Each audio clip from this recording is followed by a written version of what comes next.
Slučaj poznat kao Topčider, u kome su stradala dvojica vojnika gardijske brigade na odsluženju vojnog roka, i danas je bez epiloga.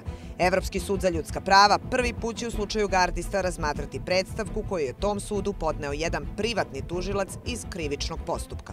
To je bilo zaista veliko iznenađenje. Međutim, kada smo pogledali kako je Evropski sud za ljudska prava obrazložio činjenično stanje i činjenicu da je jedan tada vojni istražni sudija toliko nastupao u medijima, toliko iznosio podataka iz predistražnog postupka sa smrtnim posljedicama gdje su dva mlada vojnika ubijena, onda je bilo jasno da Evropski sud verovatno želi da napravi presedan i da sankcioniše takvu praksu. Do Evropskog suda za ljudska prava došlo se tako što su, pokušavajući da zaštiti integritet svog pokojnog sina, roditelji jednog od gardista Dragana Jakovljevića tužili vojnog istražnog sudiju Vuka Tufekđića, i to zbog uvreda koje je izneo u intervju u Večernjim novostima u decembru 2004.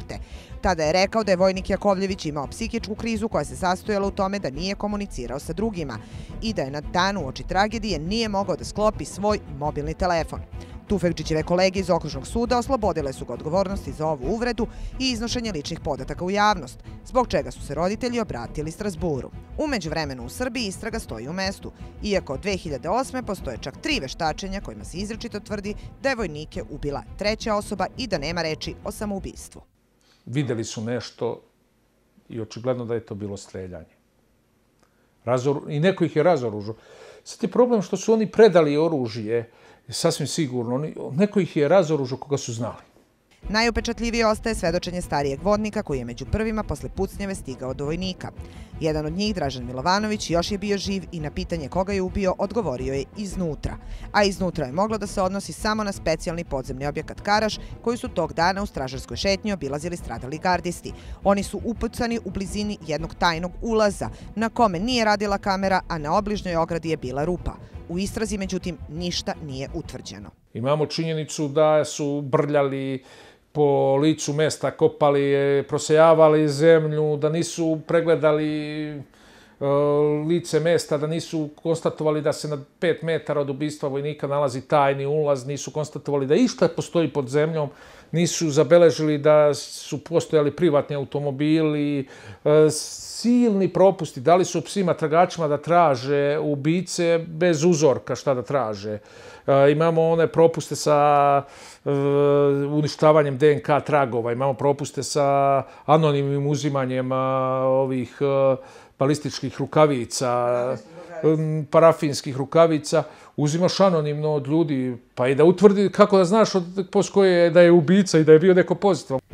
Do danas nisu poznati ni mogući motivi. Sumnji je bilo na sve strane, od kriminala do ratnih zločina i skrivanja Ratka Mladića. Jedan od ministara iz Koštuničine vlade je navodno Carlo Del Ponte rekao, što ima u knjizi Florence Arkman, da je Karaš korišćen za kriminalne radnje od strane vojno-bezbednosnih snaga koje su bile zadužene da pomognu finansiranje skrivanja Ratka Mladića. Mnogo činjenica ukazuje da bi tu moglo da bude puno osnova za sumnju da je to neka od verzija koja bi mogla da bude vrlo blizu istine. Dragan Jakovljević i Dražen Milovanović bili su na odsluženju vojnog roka. Stradali su u uniformi, upucani iz oružja koje su zadužili u vojsci. Ta ista vojska, odnosno vojna komisija, negirala je da ih je ubio neko treći.